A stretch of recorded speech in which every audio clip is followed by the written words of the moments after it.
नमस्कार, आप सभी का स्वागत है। दोस्तों, आज का वीडियो ना बहुत ही ज़रूरी है सीटेट वालों के लिए।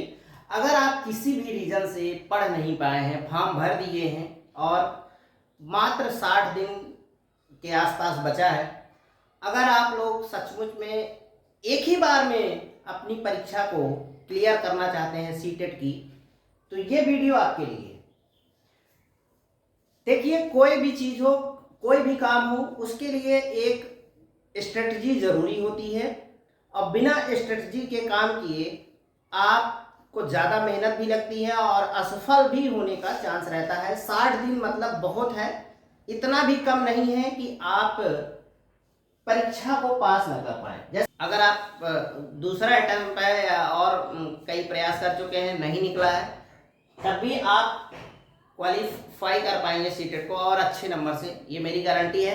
कुछ चीज़ें हैं मैं आपके साथ शेयर करना चाहता हूँ, मेरा अनुभव है सीटेट पास करने का, तो वो आपके साथ मैं शेयर करना चाहता हूँ। तो मुझे विश्वास है कि आपको मेरा अनुभव पसंद आएगा। अगर आप इन अनुभवों को फॉलो कर लेते हैं तो आप बेटर कर पाएंगे। तो चलिए उस अनुभव को बांटते हैं आपके साथ कि कैसे सीटेट को पहली बार में क्लियर करना है।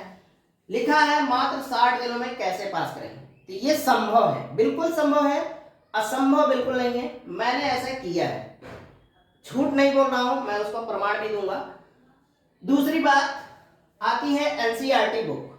आपको एनसीईआरटी बुक पढ़नी है। ये कहाँ मिलेगी?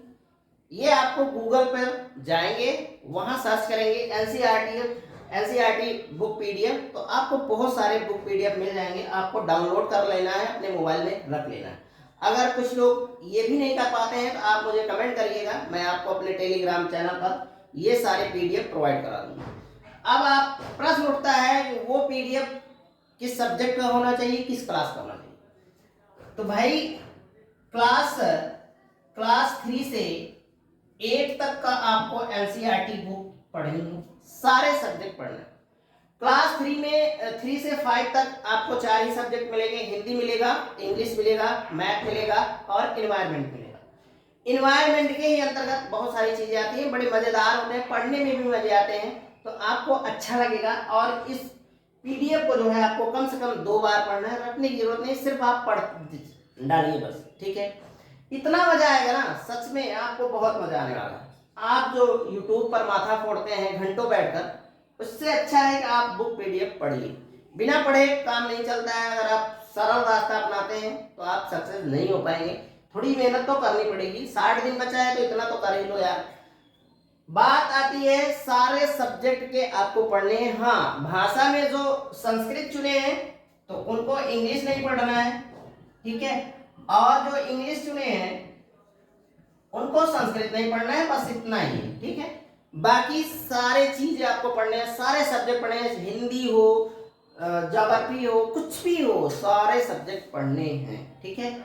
साइंस हो, कुछ भी हो। नेक्स्ट स्टेप आता है आपका बैक ईयर पेपर सॉल्व। तो आपको कम से कम 50 प्रैक्टिस सेट हल करने हैं, जिनमें आपको 150 क्वेश्चन हर प्रैक्टिस सेट में होना चाहिए। इस तरीके का प्रैक्टिस सेट हो कि उसमें पूरे के पूरे क्वेश्चन हो और पूरे आपको 50 सॉल्व करने हैं। मतलब आपको डेली एक क्वेश्चन पेपर सॉल्व करना है, ठीक है। डेली एक पेपर सॉल्व करना है और उनसे कुछ ना कुछ सीखना है। जैसे लिखा है सेल्फ असेसमेंट, खुद का आकलन करो भाई।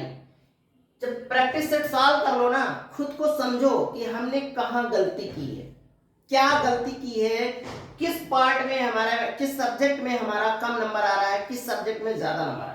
जैसे मान लीजिए आपने एनवायरमेंट सॉल्व किया, ठीक है, एनवायरमेंट सॉल्व किया तो उसमें देखिए 30 क्वेश्चन है, तो उसमें आप कितना सही किए, 10 सही किए कि 15 सही किए कि 30 का 30 सही कर दिए। आपको देखना है, आपको देखना है कि आपका कौन सा पार्ट ज्यादा मजबूत है। एनवायरमेंट मजबूत है, मैथ मजबूत है, हिंदी मजबूत है, क्या मजबूत। अब पहली बात, पेपर का स्वरूप कैसा होता है तो आप सभी जानते हैं। जो पहली बार दे रहे हो शायद उनको ना पता हो या पता भी हो, तो 150 क्वेश्चन आता है। इसमें से आपको 75 क्वेश्चन तो एनसीईआरटी बुक से मिलेंगे, इससे बाहर कहीं नहीं आता है, ठीक है। आपको कहीं पढ़ने की जरूरत नहीं है, यही एनसीईआरटी बुक पढ़िए, 100% आप सही करेंगे। और 75 क्वेश्चन पेडागोजी का आता है, ठीक है, पेडागोजी का आता है। 75 में आप कितना सही कर सकते हैं? आराम से आप ना 60 से 65 क्वेश्चन पेडागोजी में सॉल्व कर सकते हैं, मेरी गारंटी है। अगर आपको पेडागोजी बहुत हलवा है, कुछ नहीं है पेडागोजी के लिए आप लोग इतना परेशान रहते हैं, मुझे तो समझ नहीं आता क्यों परेशान रहते हैं। इतना हलवा है, उसमें कुछ नहीं है, बच्चों को समझने की जरूरत है, ठीक है। 65 क्वेश्चन आप आराम से सॉल्व कर सकते हैं, और इस 75 में ना आप 50 क्वेश्चन भी आराम से सॉल्व कर सकते हैं, कोई दिक्कत नहीं। 2 बार अगर आपने पीडीएफ को पढ़ा है ना, तो 50 क्वेश्चन आप आसानी से सॉल्व कर सकते हैं। यहीं से आपको गद्यांश और पद्यांश भी मिल जाएंगे भाषा वाले। अगर आप संस्कृत दे रहे हैं तो यहीं 6 से 8 तक का जो संस्कृत का बुक है, वहीं से आपको गद्यांश और पद्यांश मिलेगा, आपको उसको अध्ययन करना है। अगर इंग्लिश का है तो आपको इंग्लिश का भी पद्यांश और गद्यांश आसानी से मिल जाएगा इसी एनसीईआरटी बुक से, और कहीं से नहीं पढ़ना है। मार्केट की कोई बुक मत लाना कि गाइड लेके आए, उसको पढ़ लिए, अब सोचे कि मेरा हो जाएगा। अगर ऐसा आप सोच लिए तो नहीं होना है, ठीक है। कोई भी गाइड मत लाइएगा मार्केट से, कि आप जो है मार्केट से गाइड ले आए, 1 बार पढ़ लिए, 2 बार पढ़ लिए, अरे अब कोई बात नहीं, अब इस बार छोड़ दूंगा, लेकिन नहीं पढ़ पाओगे। एनसीईआरटी बुक को आपको पढ़ना है, फिर उसके बाद आपको टेक्स्ट पेपर सॉल्व करना है, प्रैक्टिस सेट करना है, बैक ईयर का जितने भी क्वेश्चन पेपर है उनको सॉल्व करिए, क्वेश्चन पेपर ले आइएगा, ठीक है। फिर उसके बाद आपको मैंने बता दिया कि आपको अपना आकलन करना है, आपको समझना है कि आपकी क्षमता क्या है, आप कहाँ पहुंच रहे हैं, आप 80 पहुंच रहे हैं कि 90 पहुंच रहे हैं कि 120 पहुंच रहे हैं कि 130 पहुंच रहे हैं, आपको ये देखना है। और एक बात, जो यहाँ आप घर पर बैठकर सॉल्व कर रहे हैं, अगर मान लीजिए आपने 120 क्वेश्चन सॉल्व किया है घर पर सही, तो ये भी जान लीजिए आप एग्जाम हॉल में आप कितना सॉल्व कर पाएंगे? 110 क्वेश्चन ही सॉल्व कर पाएंगे, गलत होंगे उसमें से कुछ। आपको एग्जाम हॉल का ही प्रेशर रहता है, बार बार अंगूठे लगाना, साइन करवाना, बहुत सारे काम रहते हैं। जो इस बार आपका पेपर है ऑफलाइन है, और ये बेस्ट तरीका है पेपर सीटेड का। इतना मजा आता है ऑफलाइन में, उतना मजा ऑनलाइन में नहीं आता। ऑनलाइन में बहुत सारी प्रॉब्लम होती है, गद्यांश पद्यांश को पढ़ने में और बार बार क्वेश्चन को ऊपर नीचे करने में बड़ी समस्या होती है और टाइम जाता है। सीटेड का क्वेश्चन जो होता है ना, लंबा होता है, बहुत ज्यादा लंबा होता है, आपके अपेक्षा से ज्यादा लंबा होता है। उसको समझने की जरूरत होती है। सरल तो होता है क्वेश्चन, लेकिन लेंदी होता है, उसको एक बार कम से कम आपको 2 बार क्वेश्चन को पढ़ना होता है, क्योंकि अगर आप 2 बार नहीं पढ़ेंगे ना, आपका क्वेश्चन गलत होने वाला है। कुछ क्वेश्चन ऐसे आते हैं उनको 2 बार नहीं 3 बार पढ़ना पड़ता है समझने के लिए। 4 ऑप्शन मिलेंगे, चारों ऑप्शनों को भी बहुत ध्यान से पढ़ना है, क्योंकि बहुत बारीक अंतर रहता है ऑप्शनों में। तो उन ऑप्शनों को भी आपको सही से पढ़ना है, उन विकल्पों को भी सही से पढ़ना है, फिर उसके बाद आपको आंसर करना है। हाँ, क्वेश्चन पढ़िएगा, फिर लिखा रहेगा विकल्प ए, विकल्प बी, विकल्प सी, विकल्प डी, ठीक है। आप विकल्प ए से शुरू करेंगे, मान लीजिए ए गलत है, ठीक है, आपको लग जाएगा ए गलत है, तो उसको क्रॉस करिएगा सामने। एग्जाम हॉल में आपसे बोला जाएगा कि पेपर पे कट पिट मत करिए, लेकिन कर लेना यार चुपके से। फिर उसके बाद बी को भी ऐसे ही, अगर मान लीजिए गलत लगता है तो उसको भी कट कर दो। सी आपको सही लगता है तो ऐसे मारो। डी को भी आपको पढ़ना है, ये नहीं कि आपको सी पे सही लग गया तो डी को मत छोड़ दीजिए, ऐसा नहीं करना है, क्योंकि डी भी सही हो सकता है। अब आपको देखना है कि दोनों में कौन ज्यादा सटीक है, फिर आप कहेंगे भैया सी सही है ज्यादा सटीक, डी कम सही है, तो आपको जो है सी ऑप्शन पर गोला कर देना है, ठीक है। और ये करिएगा कि जैसे एक सब्जेक्ट का आपने 30 क्वेश्चन सॉल्व कर लिया ना, तो 30 को आप गोला कर लीजिएगा ORM शीट पर, छोड़िएगा मत। ये मत सोचिएगा लास्ट में करूंगा, ऐसा ना करना, नहीं तो आपके प्रॉब्लम होने वाली है। लास्ट में प्रेशर इतना होता है कि आप सही करने के बाद भी गोला नहीं कर पाएंगे, ज्यादा गलत करेंगे गोला करने में, इसमें का उसमें भरेंगे, उसमें का उसमें भरेंगे। फिर आता है इम्प्रूवमेंट। ये क्या है? ये है आप जब सेल्फ असेसमेंट अपना कर लेंगे, स्वयं का आकलन कर लेंगे, स्वयं का परीक्षण कर लेंगे, तो आपको क्या करना है? इम्प्रूवमेंट करना है, उसमें सुधार करना है। कहाँ गलती है, किस सब्जेक्ट में ज्यादा गलत हो रहा है, वो देखना है, किस सब्जेक्ट में हमारी अच्छी पकड़ है वो देखना है।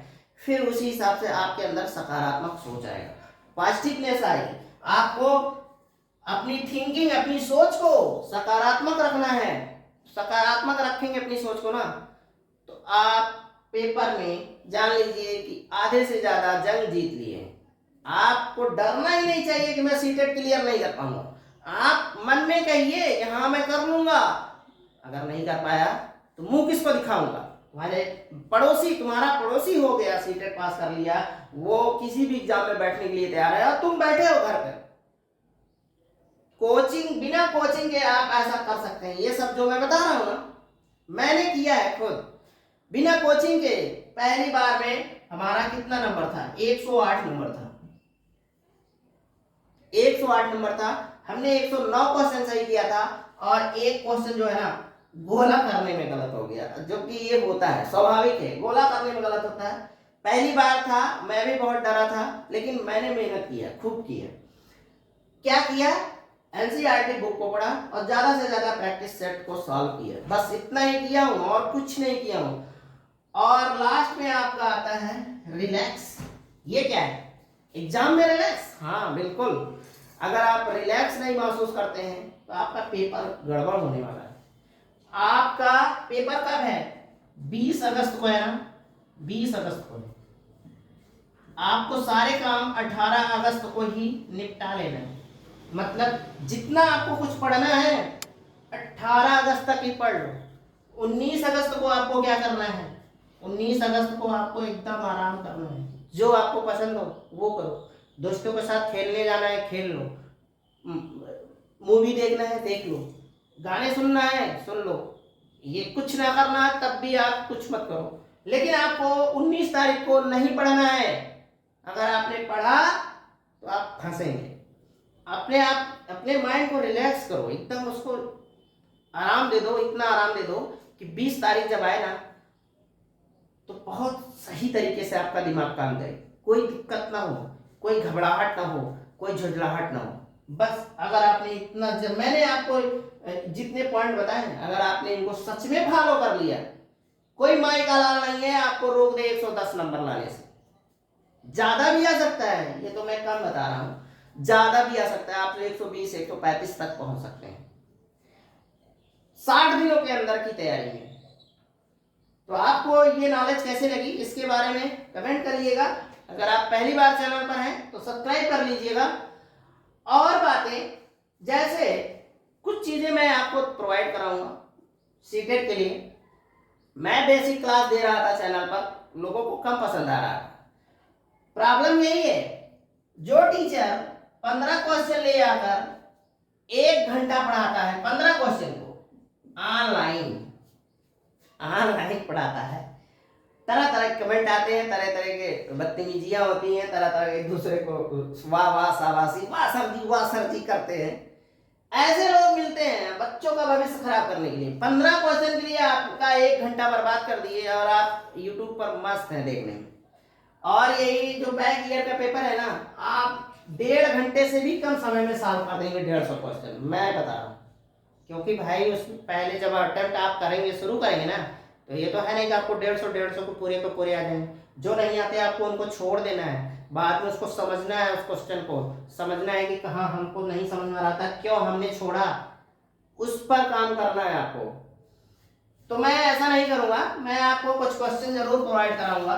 15 क्वेश्चन, 20 क्वेश्चन या 30 क्वेश्चन सॉल्व कराऊंगा रोज, लेकिन कम समय में। सिर्फ एक प्रैक्टिस कराना है आपको, ये नहीं कि पूरा इतिहास बतियाना है। इसमें कोई इतिहास नहीं होता है। सीटेट में इतना बढ़िया पेपर होता है, इतना शानदार पेपर होता है, आप लोगों के पास इतनी बढ़िया अपॉर्चुनिटी होती है कि आप केंद्र और स्टेट की दोनों परीक्षाएं दे सकते हैं। और केंद्र की कोई भी जॉब हो ना, अगर प्राइमरी वमरी आप दे रहे हैं, पीआरटी दे रहे हैं, तो भाई 30 साल तक ही नौकरी ले लो, 30 साल के पहले, क्योंकि उसके बाद वहाँ बड़ी प्रॉब्लम आती है। काफ़ी ऐसे जॉब हैं कि 30 साल के बाद आपको केंद्र में जॉब नहीं देती है। तो ये था आज का मेरा अनुभव, आप लोगों के साथ मैंने शेयर कर दिया। जैसे हमने 108 नंबर लाया था, वैसे ही मैंने आपको सब कुछ बता दिया, अपना अनुभव बताया है। आपको ये अनुभव कैसा लगा, इसके बारे में आप हमसे शेयर कर सकते हैं अपनी राय। तो आज के लिए बस इतना ही। नमस्कार, जय हिंद।